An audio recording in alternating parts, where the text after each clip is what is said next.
O'zbekistonning barcha viloyatida qanday ob-havo bo'ladi? Assalomu alaykum kanalimiz obunachilari. Kanalimizga xush kelibsiz. Bizning kanalda har kunlik va haftalik ob-havo ma'lumotlarini bilib olishingiz mumkin. Agar kanalimizda mehmon bo'lsangiz, eng so'nggi yangiliklardan xabardor bo'lishingiz uchun kanalimizga obuna bo'lib, like bosishni unutmang. Like bosgan insonning qo'llari Ka'batullohning devorlarini ushlasin.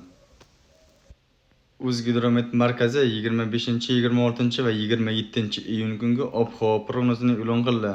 Unga ko'ra havo biroz bulutli, ayrim joylarda o'zgaruvchan bo'ladi. Yog'ingarchilik kutilmaydi. Shamol sharqdan 7-12 metr/s tezlikda esadi. Ayrim joylarda 13-18 metr/s tezlikgacha kuchayadi.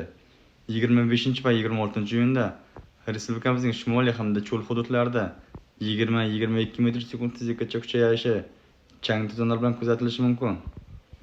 Harorat kechasi 25 va 26-iyunda 23-28 daraja, 27-iyunda 22-27 daraja, kunduzi 25-iyunda 38-43 daraja, 26 va 27-iyunda 34-39 daraja bo'ladi. O'zingizni asrang, xayr, salomat bo'ling.